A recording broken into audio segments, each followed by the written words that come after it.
everybody to the Office of Undergraduate Research Education Series. Today's session is the Undergraduate Research Mentor Panel, and the panelists are Sara, Grineski, Vineet, Pandey, and J. David Symons. This is a virtual event which is being recorded, so please mute yourself and turn off your camera to ensure the best experience. If you have questions, use the chat feature, or you can unmute when you're invited by the speaker. This is the event evaluation. You can use the QR code. We'd love everyone to fill it out, but the UROP and the early exploration scholars must complete the evaluation in order to get credit for the event. And the mission of the Office of Undergraduate Research is to facilitate and promote undergraduate, student, faculty, collaborative research, and creative works in all disciplines throughout the University of Utah campus.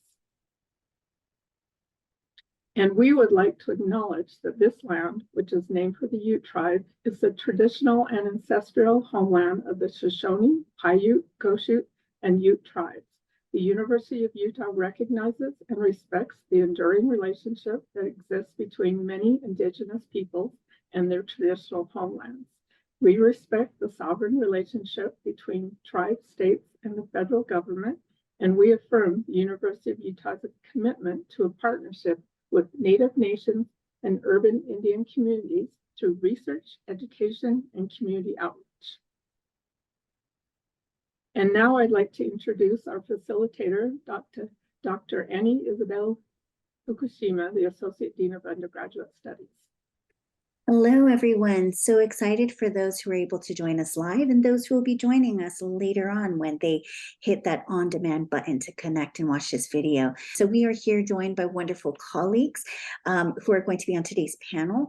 Their names are Dr. Sara Grineski, who's the professor of sociology, Dr. Vineet Pandey, School of Computing, and Dr. J. David Symons, who is with nutrition and integrative physiology.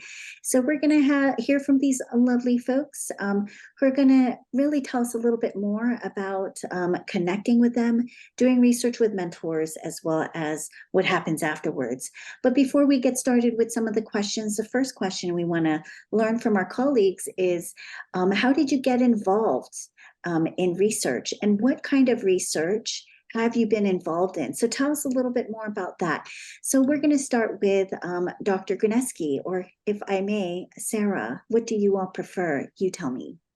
Sara sounds great, thank you. So I became involved in research actually as an undergraduate. In my biology major, I had the option to complete like a senior thesis. So I did a project on health literacy. I went and gave people like this health literacy survey at a family planning clinic. And the project didn't end up being as exciting. Almost all the clients actually had really good health literacy, which is great from a health literacy standpoint, but the data there wasn't a whole lot to analyze because I didn't have very much variability in my sample. Nonetheless, it was my first research experience. From there, I went to graduate school where I got involved in community-based participatory research related to environmental justice issues. And that really set the course for the rest of my academic trajectory all the way up, I would say, until right now. Oh, fabulous. Well, thank you for that, Sara. We're going to pass it on to Dr. Pandey, or we are going to call you Vineet. Thank you, Annie. I actually also got started in research as an undergraduate. I think I'd seen some movie about how the future can be predicted, and I did not know a whole lot. And I reached out to a professor in the math department. I was doing my undergraduate at BITS Pilani, which is a university in India. I was studying computer science. And he was an expert in a topic called fuzzy logic, where, they kind of build models and so on. And so that was fascinating to me. And as Sara mentioned, my project also did not go anywhere. Because we could not kind of figure out what high-level ideas I had with what his expertise was. But I eventually worked with him in my junior year on a research project, and it was just really exciting because think of all of your friends and community members on Facebook and how they're all linked to each other. And so similar to that, we have a concept called graph in computer science. And we are trying to find out the network of people who are most connected to each other. So these are called, I believe, maximally weighted cliques in graphs. And so, we tried coming up with some algorithms for that. I read a lot of amazing research from people who I later ended up meeting as a graduate student. So that was fascinating for me. But that's how I got started. And then I worked on many different topics, till I landed here in Utah, and I love what I'm doing here. Wonderful, Vineet. If I may, Dr. Symons, call you Dave. You certainly can, and you have in the past. I first of all have a question for Vineet. Was your first mentor ever able to predict the future? No, we did not succeed at it.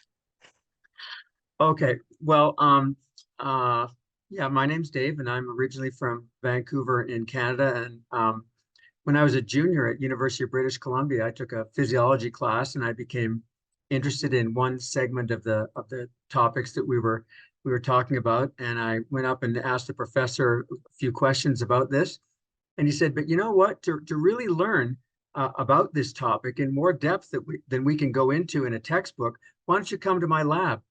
So I did, and he put me on a project, and I worked on that project, but I graduated and moved on before any publications or abstracts came out of it. But that's how I originally got interested in research, is that something sparked my interest in the classroom. I went up and asked the professor for a little bit more details. He said, "You can learn the details much better by coming in and seeing it in action." And so that's what got me started. That's fabulous. I love that you all are sharing how you really got started where our students are right now is as undergrads, whether it was in the classroom, getting involved with research, and all of that. And sounds like you all had some wonderful ambitions, and also learned early on that sometimes the things that we hope happen may not happen in research, but we get a lot out of it because here you all are. So now we're going to go ahead and start thinking about the early connections of how students may start to approach the research experience. And so in these early connections, we're going to kind of list a few questions for all of you to kind of reflect on. And so the question will be, how did you first start working with students? So now you're here, you're mentoring students, right? How did you first start working with students, or how do you first start working with students? How do students find mentors like you? And when they find mentors, what happens, right? When a student connects with faculty like you, how do they connect with you or pitch themselves? So really, we're trying to invite all of you to reflect on how students connect with you. How do they find you? What happens, and how do they pitch themselves to you? So we're going to go in the order of Vineet first, and then I'll call on the next folks. So Vineet, you're up. Thanks, Annie. Yeah, I think the short answer is, and I'll give you the slightly longer version as well. The short answer is I ended up connecting with students and working with them after I was teaching assistant for an undergraduate class. So, I was assisting my PhD advisor on this large undergraduate human-computer interaction class that he was teaching. And we had a session of that class called Design Studio, where every Friday, 15 students would come together. We were all building an app from scratch, and I was the studio leader. So I would teach them every week how to build the next page, the next idea, and so on for the things that they were interested in. And I was stunned by the quality of work that students were putting out. And some of them were, very interested in developing some of this stuff for research or other things, to continue developing skills. So that's how one of those students reached out to me, and we worked over the summer. And I'm quite proud to say that Brian So, he now has worked at a number of startups, across the West Coast. Brian was, of course, fantastic. He continues to be so. We stay in touch. Brian did great work, and his work helped me as a graduate student publish some of the research that we were doing together. So that's how I got started. But I continued working with undergraduate students, and some of them worked with me for more than 2 years because they got a lot of freedom. They wanted to try out different ideas, and I supported them with that. So I guess reaching out to teaching assistants who might be graduate students or professors for the classes that you're teaching is that you're taking is one way to reach out to folks who are actually doing research. Wonderful, Vineet. Dave, how do students find you? Well, there's a number of ways. First of all, if I've had a lot of interaction from students that have taken my classes. I've taught undergraduate classes, so they usually come up, and much like in reverse from my experience as a student, they come up and they're interested in something that I've talked about, and I say, well, come on up to the lab and you know, let's get you on a project and see if you like this. So that's one way, by interaction with students when you're a teacher. The other way is by going to the Office of Undergraduate Research, and we've all filled out little forms and given bios of ourselves, and you can look through that. Another way might be through word of mouth. If you have friends that are, you know, several years ahead of you, that you might ask them if they've had any experience with undergraduate research. That's another way. That's wonderful. Thank you so much, Dave. Sara, how about you? Yeah, I'll just begin by saying that how I ended up getting involved in undergraduate research was from an undergraduate student. It was my first semester as a faculty member, and I was teaching this large 200-person class. And a student came up to me after class, Alma Hernandez, who was my first ever mentee, and she said, "Hey, my friends in psychology do research with their professors. I'm not a psychology major. I'm a sociology major. Can I do research with my professors too?" And it was my first semester as a faculty, my first time really ever teaching. And I was like, "Oh yeah, sure. Come on up to my office." And so I started working with her, and then I've been working with students ever since. But in terms of what I can add to what's already been said, if you do, it's nice to work your connections, as both of the panelists have emphasized. If you have to send a cold email to someone because you really think their work looks interesting, I would write that email really carefully. Be sure to introduce yourself. Who are you? What is your major? What are your long-term goals? Like, why do you want to do research? I mean, you don't write a book, but you actually write something so the person has a sense of who you are. It can be nice to send like a one-page resume that just has some key details. It just helps me when I get students' emails. It helps me decide, you know, what's the appropriate way to respond to this. So send a good email. And then another idea is to apply for SPUR. OUR runs the summer program for undergraduate research. It's very competitive, but you can definitely try, and you can end up with a mentor through that program. So that can be a good way in.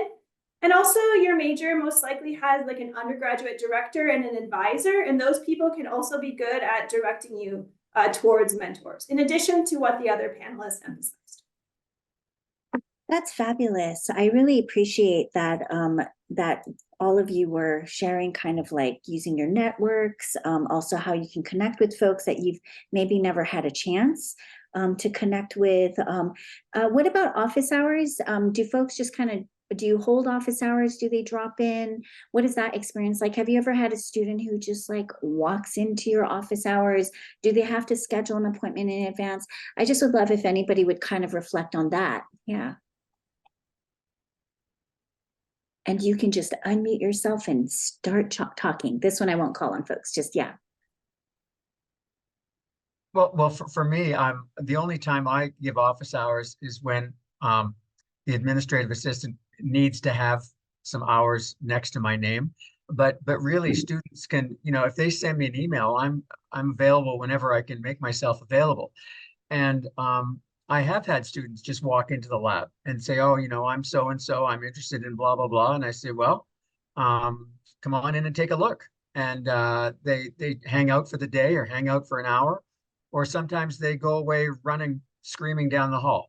But at least they get an idea of what we do, and you know, so no, I don't require students come at a set time, but you know, it's nice to know if and when they're coming. But I'm open. Sara, you're unmuted. Go ahead. Yeah, I was just going to say, I think especially sort of post 2020, I think sending an email first and making an appointment is always a good idea when you're trying to meet with faculty. Hopefully they respond to you quickly. If they don't respond, you can send another email. If they don't respond again, maybe it's not a great fit for you and you want to try somewhere else. But I think sending the email to schedule the time is probably the best way for just making sure that they're there when you want to be there, because you all are really busy too. And so finding those times in advance, I think, is wise. Yeah, I want to third what Dave and Sara have already shared. Certainly, reach out to people. You know, that's what I can keep saying is talk to people. You know, I feel like as an undergraduate, I had this feeling, and I feel like some people might have it too, that, oh, if I reach out to a professor, either via email or in person, they might not speak to me, or, they might not appreciate it. You have no idea how much faculty members appreciate speaking with students in general. And I think the challenging part, if you want to talk about research with me and what I do, is not making me speak. The challenging part is making me shut up, because we all love talking about our research. So really reach out to folks, talk with faculty. We are people, we get excited about these things, we want to chat about it. So one of the things I do, apart from office hours and emails, which you're very invited to send to me, is I try to go to classes early and hang out after that as well. So, for students who don't have classes right after, you can just, talk about anything related to the class, what we discussed in that lecture, or something, in general, and try to link it up with our class. I can assure you faculty really appreciate having these conversations. Oh, I love the warmness that all of you are sharing about how students can connect with you. And that I'm sure Dave's expression of running away just meant that, they're probably not seeing it as a fit. So they're like, you know what, let's go check out something else. I love this. You're also wonderful. But let's move into the next part. Okay, now you've connected with your faculty. And so now we're going to talk about doing research.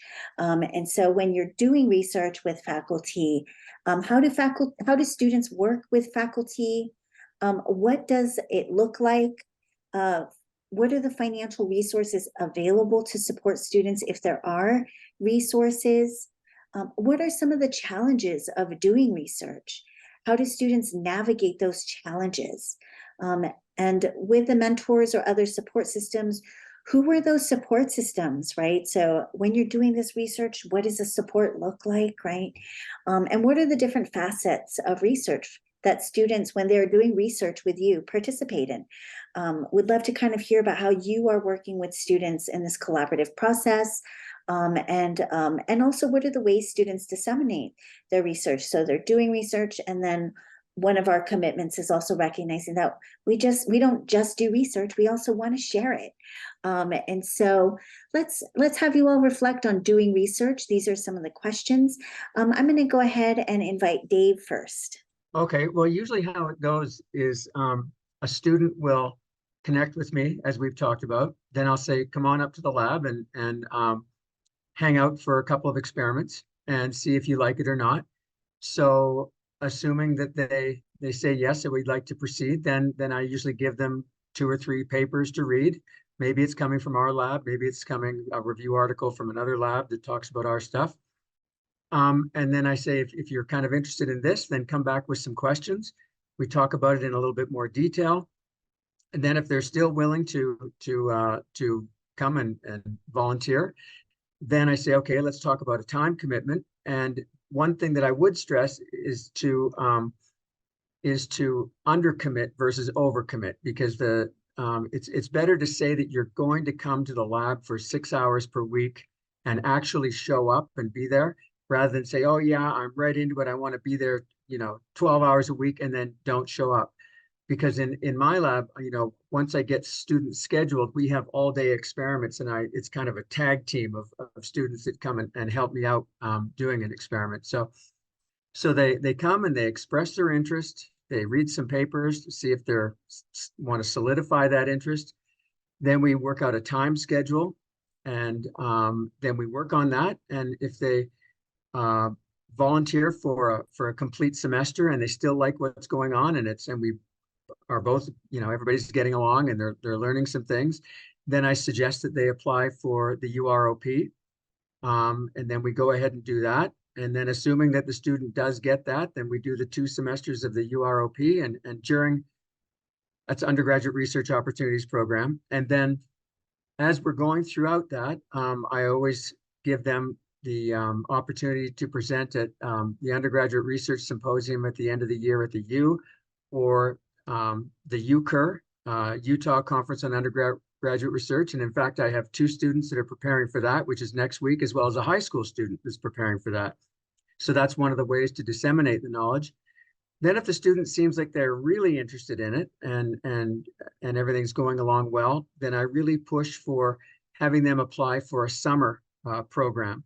because, 6 to 12 hours per week during a semester, when you're busy with your volunteer opportunities and your coursework and at-home duties, the 40-hour per week, 10-week programs are really when you get an idea of whether you do or do not like the research. So that's kind of the game plan that we go into, is go a step-by-step process. And there's no limit to where you can go, because it's whatever you are interested in, we can usually make that work. Whether you want to get an abstract, a publication, it's all actually put back onto the student. It's their intrinsic motivation, and that's usually the limiting factor.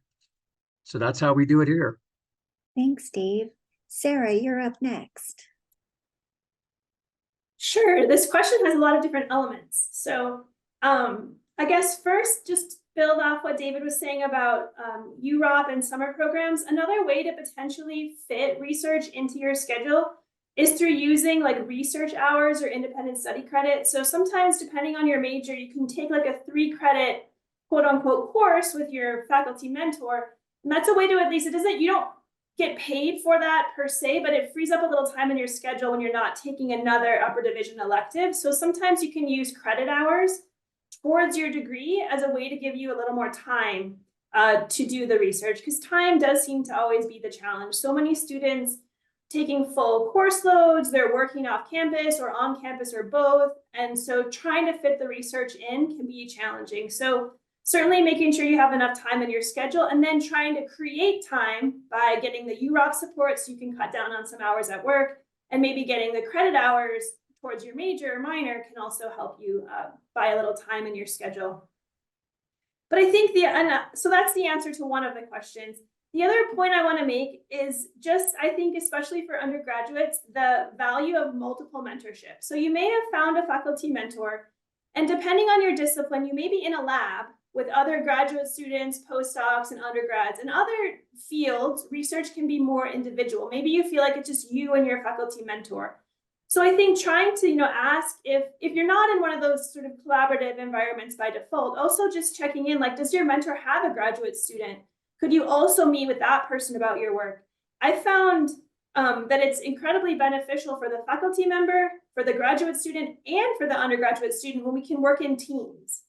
So I think that's something to think about as you're looking for a research context or trying to create yourself by asking your faculty mentor, is there someone else, an undergrad, a grad student, a postdoc, anyone who can be involved in this as another multiple mentor? Because one mentor often can't provide everything you need. And I guess I'll just say one more thing and then I'll be done with my response. And that's just this concept of mentoring up. So this is a concept in the mentoring literature where basically you as a mentee have to kind of ask for what you need from your mentor. Like mentors, good mentors, try to anticipate what students need, try to meet them where they're at, try to provide the help they need. But sometimes, even if you care a lot, you actually don't know.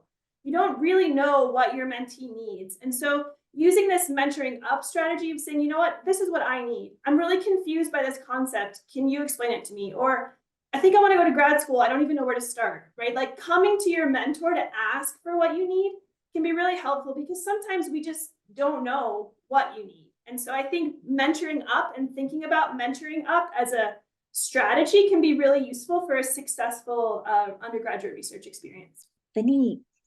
Yeah, I think Dave and Sara have made amazing points, and I agree with them wholeheartedly. I would also tell students and other viewers of this conversation that I'm a first-year assistant professor, which means I'm kind of like the freshman among faculty members. So, I'm also learning all of these things. However, I've worked a lot with undergraduates as a PhD student. So one of the things that happened recently, and I'll give you concrete examples, is I was put in touch with a student named Kunal, with the Engineering Research Scholars Program at the U. And Kunal reached out and I said, well, why don't you join us for our group meeting, which happens every Friday at noon. So that's the thing that I try, which is in our group meeting, we are always discussing research on a week-to-week basis. Someone in the group is presenting their work, or if no one's presenting, everyone's in the busy mode of doing something, then I give outlines of how some of the research processes work. Like, what does it mean to write a paper and get it accepted? And what I've heard from graduate students and undergrads is all of this stuff is really useful. So kind of building on what Sara was saying, I would say I tell my students or my group members that almost all research, I believe, in at least my neck of the woods, happens in a community of scholars. And you want to engage with this community. So of course, I'm going to mentor and advise you, but also there are PhD students and master's students who know a lot of stuff, who have done stuff, which you might have questions about. So they're going to help you a lot. So a lot of it is working with a faculty member, and a lot of it is also working with everyone else in that research group. So once again, wherever you land up, whichever group you work with, keep chatting with folks. The challenges, I agree with what others have mentioned. Time and attention is a big challenge. I mean, the inboxes are always overflowing. There are always messages on Slack and Teams and all of that.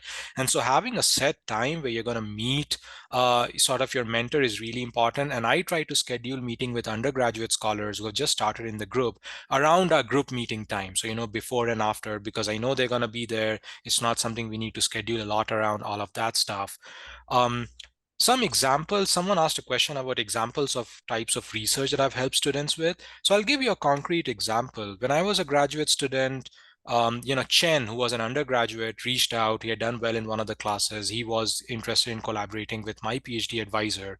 And, as others were describing, my PhD advisor said, why don't you talk to Vineet and see what he's doing? And so we ended up really bonding on some of the things that he was interested in. He really wanted to build large scale infrastructure and technical systems, which I had some ideas about, he had some ideas about, but he grew so much over 2 years that, we collaborated on that. He's a co-author as an undergraduate on one of the main papers that I've written out of PhD work. I just loved working with him. He was extremely professional, on time, communicated well, all of that, really self-driven and, intrinsically motivated that Dave was describing. And he's doing really well. He's like at an early stage in his career. He's already an engineering manager at Google. He's managing teams and groups of people now. So I've been very lucky in working with such students. And I think one of the things that Sara mentioned was this idea of managing up or mentoring up. I would also say, think of that as professionally, keep speaking with people, other grad students in the group, with your faculty advisor, about what you particular direction. Fabulous. I think those are great that you brought up the question when it comes, it says, could you share some examples of the type of research? You've already started to share that. Sara and Dave, do you want to just share a specific example of the doing done, maybe one example too? So yeah. I mean, there's many different examples. I have multiple ones ongoing now, but I'm working on a project as a sociologist. One of the things we do is conduct research. I'm part of a broader interdisciplinary team. We have some funding from the Environmental Protection Agency, and we're doing a social survey about air pollution concerns in Salt Lake County with a focus on the west side and specifically the northwest quadrant near the airport. And so we're doing this survey. So we have an undergraduate that's part of our team, which also includes a graduate student, a postdoc, another faculty member. And so we've been, designing the survey throughout the last few months. So like the undergraduate student participates like in the piloting of the survey. So taking the questions, pretending to be a respondent, offering feedback on which questions work, which questions didn't. I mean, we made changes to the survey based on the feedback of everyone, including our undergraduate research assistant. So we have to program the survey through like this online program. So the student is involved in doing that, and then also testing the program, looking for problems, like pretending to be all the different types of people that could take it and making sure that it all works. And then once we launch the survey and receive the data, the student's going to do some, basic descriptive statistics. He's going to present a poster here in the spring. So that's just one example of more of a short-term project. A lot of my mentoring relationships are longer. I like to bring students in early so that they can stay for a couple of years and really develop the skills to be able to help. But this is an example of more of a short-term academic year example. So I'm getting the little notice that it says my internet connection is unstable. So hopefully I'm okay. All right. Um, so in my lab, usually what happens is a student will work on a segment of a big project that I have been funded by the NIH to complete. So they are absolutely integral in helping me complete the projects that I've told the government that I'm going to complete. So two basic limbs of research that I have are one of them is looking at things called sphingolipids, which are just toxic lipids in your system, and how they might contribute to vascular dysfunction. So when you think of vascular, think of blood vessels. So I'm interested in how blood vessels become dysfunctional with either elevated lipids, with aging, or with diseases such as diabetes. So students have completed studies where they look at various blood vessels to look at how different interventions cause those vessels to become dysfunctional. Another thing I'm interested in is the endothelial cells that form the innermost layer of those blood vessels. So endothelial cells utilize carbohydrates, fats, and proteins. But to what extent does that fuel mixture become dysregulated with things like aging or disease? So we can label carbohydrates, fats, and proteins with isotopes, and we can track how they can generate ATP. So studying endothelial cell metabolism in particular and vascular metabolism in general. And when I spoke earlier about two students that are going to be presenting at UCUR, it turns out that each one of those students is going to be talking about one of those topics at that conference that's coming up next week. Fabulous. Another question came in is when students do research, do they already, like when they're interested in working with you all, do they already need to have research experience? Yeah, so maybe just one person, or yeah, if you want to just take that really quickly. Do they need to come in with research experience? Absolutely not in my lab. In fact, that's usually one of the questions that a student will ask. They'll say, well, you know what, I've not really had any wet lab experience. And I said, are you able to show up on time and regularly? And if they say yes, then they're usually good to go. Right. Because Great. we can't teach you anything if you don't show up. Great, great. So students who's showing up, wonderful, interested in learning, curious, and also accountable, right? That sounds really great. So I think I saw all heads nodding, no experience needed. So that should answer that question. I like this question in the chat. Somebody says, as a mentor, how do you know if you want to work with a student? That is an interesting question. Is it the intention of why the student wants to do research with you, interest? So what draws you when you get that interested student that you look back at them and you're like, yes. Maybe, yeah, other folks would like to, what makes you say yes? When do you know you're going to say yes? Do you always just say yes? I can start off. Do I want to work with a student? I think the answer is yes. But then I start evaluating the question. So when a student reaches out, I mean, I would like to believe there's no time when I say, no, I'm not going to work with you. It's like, yes, let's talk. And then once we start chatting, one of the ways I start off is I ask them about their interests. Like, what do they want to do? What do they do right now, for hobby, outside of classes and assignments that they need to do. So for instance, when Kunal reached out to me as part of this engineering scholars program, and I discussed this with him, he said he really enjoys playing chess. And that reminded me that there's a seminal paper about how memory is organized for chess players and how ideas from that are used to design interfaces, which help out with how people use apps and websites and stuff like that. I shared that paper with him. This happened like 2 weeks back. And he comes back next week after a group meeting and he's like, I love that paper. Like, I did not think about how chess players are actually doing all of this stuff. So I start building on what people are interested in and, try to provide them concepts and skills around that. And like Dave said, one thing that becomes a bit of a red flag if communication becomes a challenge. If I reach out and I ask for certain things and then it becomes weeks before I hear back, it becomes very difficult to collaborate or work with someone or advise someone if there's no predictability to that professional relationship. So that's one thing that, Annie also started off initially, or, someone else mentioned, is like try and undercommit and say that, yes, these are the things I can do in this much time frame, and try to do them. If you struggle with them, that's fine. Like, you can come back and tell us what were the challenges, and that's totally fine. But, yeah, so I don't eventually end up saying yes to everyone. I kind of evaluate the case and what people are interested in, what skills they want to develop, are they professional? But I start off by saying yes to everyone, because I think undergraduates reaching out for research is just amazing. Did Dave or Sarah want to add to that? Sarah? Sure. Yeah, I mean, it's a really, really good question. And as a mentor, it's interesting to sort of reflect on how you end up with certain students. But honestly, I feel like, because like Vineet, like, you want to encourage students, but also you have a finite capacity of time. And so I've certainly throughout my career had times when I've gotten too many mentees, and then I'm not as effective. I can't give the type of support that the students really need. So it's not really fair to the students. So then I'll try to contract. I mean, I don't like cut people off, but like not take on a new student until the ones that I have graduated, right? So for me, I almost feel like who I take on is partly random, in the sense of like, when did they contact me in relation to who do I already have? Certainly if the red flags are, not responding, being really late to respond, responding in ways that don't show much depth, like all those would make you think, maybe this isn't the best thing for this person right now. But I want to say yes, but I can't say yes to everyone. And so it's often like, do I have the time?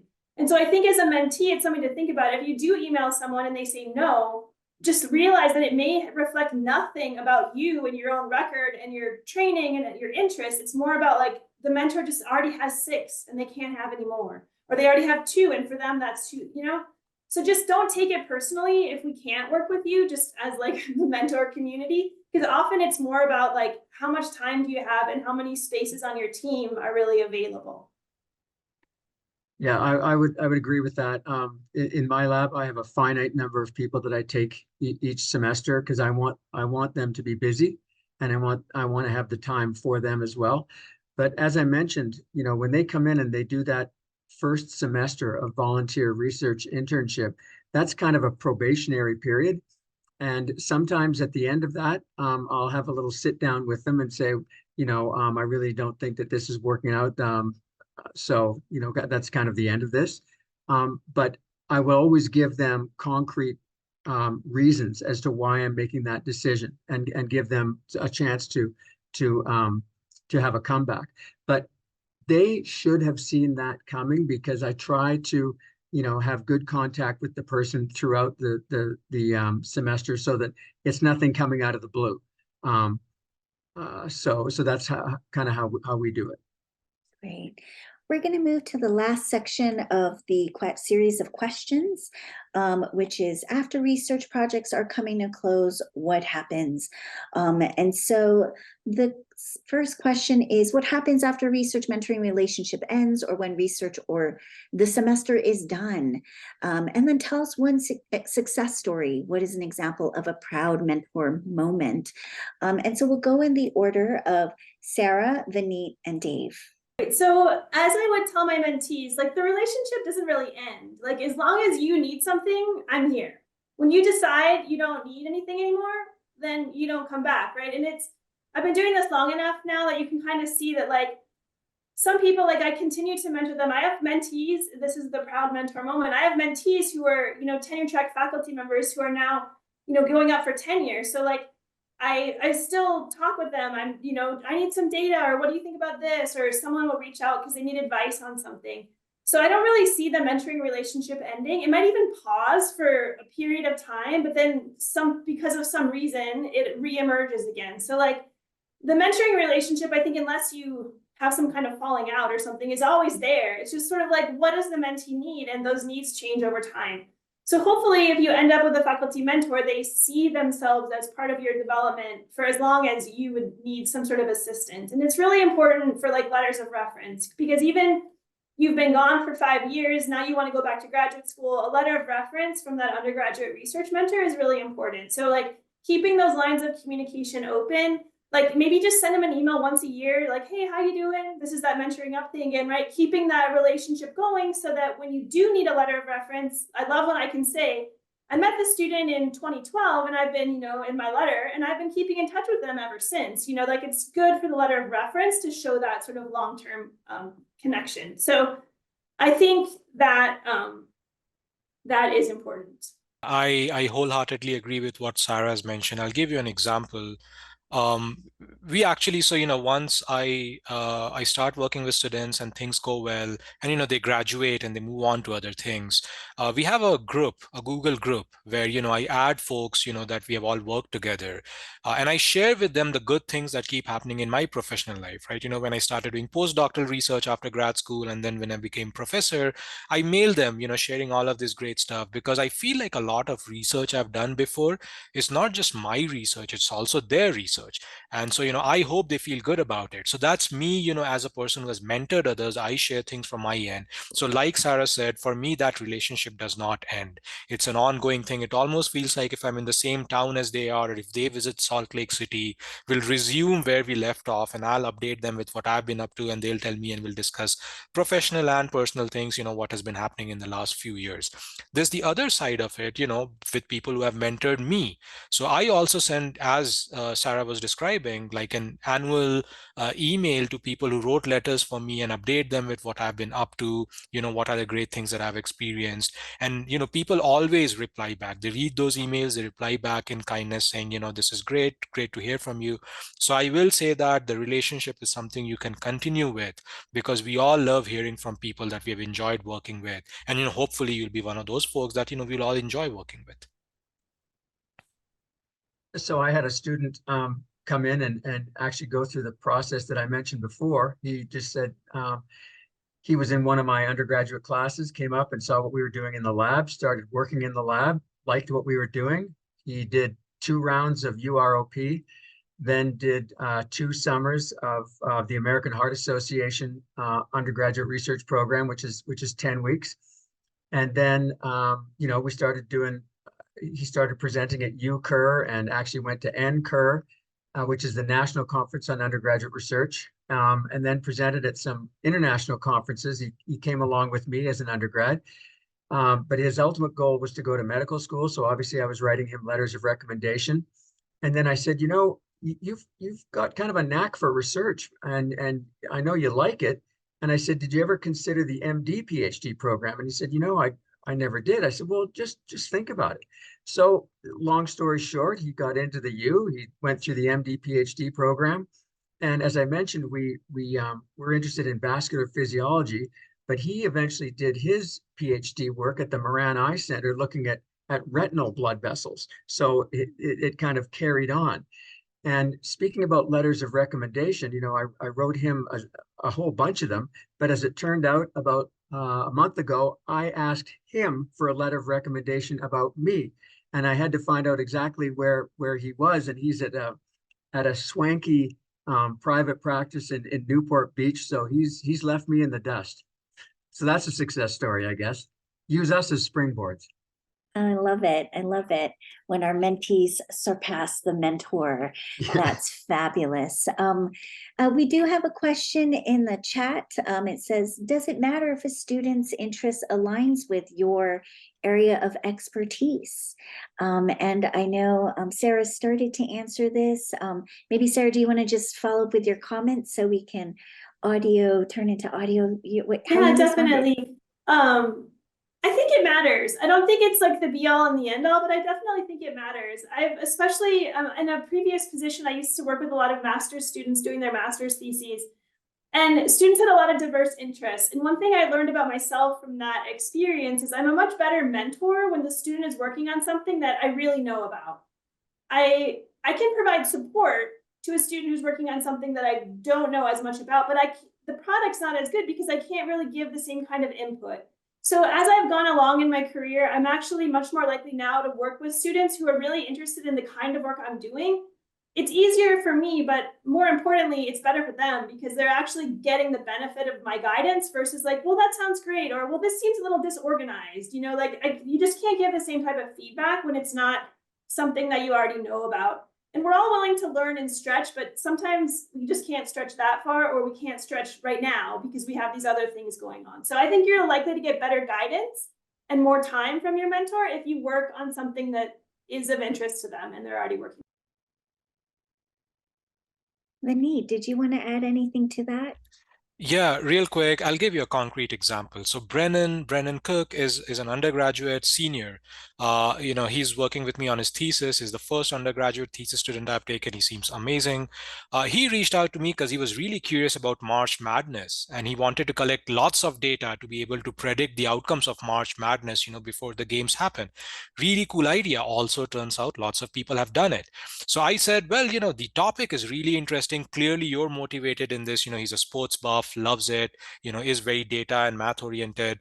And I said, how about we take a different spin on it, where rather than using metrics of athletes' performance, we look at conversations that people have and what the pundits talk about on ESPN panels about these folks, and we use that as the way to build up new kind of models. And Brennan was totally into it. So I will always say that go in with the things that you're really interested in, and you will be surprised by faculty members getting excited by that, because Brennan got me excited. I wasn't thinking about this topic. This is not what I'm immediately working on.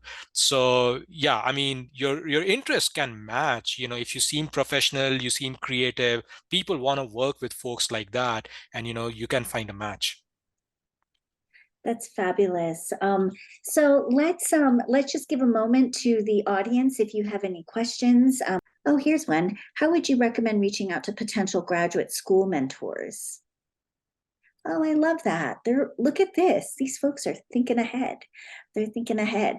Who would like to take that? Graduate school mentors. Well, in my lab, there's always students at various levels, right? Freshman to senior, as well as master's students and PhD students. And a lot of times they talk among each other. And that's where you can get a lot of good ideas. You can also talk to the professor. I mean, those are at least two suggestions. Or if the professor has given you a paper to read, and that comes from a different lab that's in a different state or country, then that would be another place. Hey, do you know this guy? Oh yeah, he's a buddy of mine. I see at a conference every year, and you can do an introduction that way. And I want to clarify Griffin's question, because we've been framing the conversation with undergrads. For undergrads, Griffin, do you mean like when you apply to graduate school, or do you mean having a graduate student mentor? Just to clarify. Yes, I'm talking about graduate school applications. Okay, great. So applying for graduate school, how about that? Yeah, I think you're right on, Griffin, to be thinking about this, because it's really important. Making that personal connection with potential mentors is really important to getting into many programs. So I think you're right. You reach out, you write a careful email. I would recommend working with your undergraduate research mentor or another faculty mentor on that email. We'll have like 4 or 5 drafts of that email, right? Because it has to be like, you want it to be as good as it can possibly be. So you would definitely want to get multiple rounds, or at least 1 round of feedback on your email. And then you also can prepare like a nice short 1-page CV. You don't want it to go on for too long, because they're just going to quickly scan it. We get multiple inquiries from students. So, a really nice email explaining who you are and why you want to work with them. And then you attach the resume or the CV to the email. You send it. If they don't respond, you send it again. If you really want to work with them, send it again. And then realize that if they're not going to respond to 3 emails, they probably don't have time for you as a mentee right now. So the response of the mentor during the process can be really illustrative in terms of what they might be like as a mentor. So you can sort of use that as data as you try to make decisions later about where to go. But I think it's really common. You send an email, you send the CV, you kind of see what happens. And as David said earlier, too, you can work with your mentor, other graduate students. You get examples of these emails from other students or your faculty mentor. So yeah, you don't have to go it alone. Hopefully you have a support system for this, but that's definitely, the mentors expect that sort of reaching out. And then the next question is, do each of the labs have time commitments, 1 semester, 1 year, etc., already in place? Or is that something you work out after speaking with a mentor? Who would like to take this question about time? I think it's something that you work out on an individual basis. Each lab is going to be a little bit different. As I said earlier, usually students come in and I give them the spiel. but of course I can make it sound great. The best thing to do is to actually go in there and be in the trenches for, a semester and see whether you want to continue on. Great. Well, we are wrapping up at the hour. So I would like to invite each panelist to leave one statement you would like for our students. And one thing I'm just going to say to all of our students Zooming in or eventually joining us remotely is that your mentors want you to succeed, professors want you to succeed, and all of this conversation around communication, how to connect, is all to, I think, communicate how you might be successful in that mentoring dynamic. And so we will go in the order of Dave, Vineet, and Sara of one parting remark for our prospective mentees or current mentees in the audience. Be proactive. Very similar. Reach out, reach out, reach out. You never know what's going to come out of it. I think being curious is the most important attribute for a researcher. So GPA, past experience, standardized test scores, all that, like, we can put aside. Like, someone who's really curious and wants to figure things out can be successful in research. So don't let a GPA, a bad grade, don't let that hold you back, because honestly, it's all about being curious. You can be the smartest, highest achieving person ever, and if you're not curious, you're not going to go anywhere with research, because the whole thing is about discovery and asking questions and figuring things out. So be curious. Fabulous. Wonderful words of wisdom. I want to thank our expert panelists, mentors, colleagues, collaborators for your wisdom. I'd like to invite Shelley, because Shelley has some logistics and it is her time to take over. So thank you all. Shelley, the floor is yours. Well, thank you for attending this undergraduate mentor panel. I want to remind everyone about the event evaluation. Here's the QR code, and I'm putting it in chat right now, the link. And a reminder that UROP and the Early Exploration Scholars must fill this out to receive credit for attending today. And just a reminder of the Office of Undergraduate Research. We're located in the SEAL Center, Monday through Friday, 8 to 5. Our website is our.utah.edu, or you can email us at our@utah.edu. And you're welcome to scan this QR code to get on our newsletter mailing list. So thank you again for attending.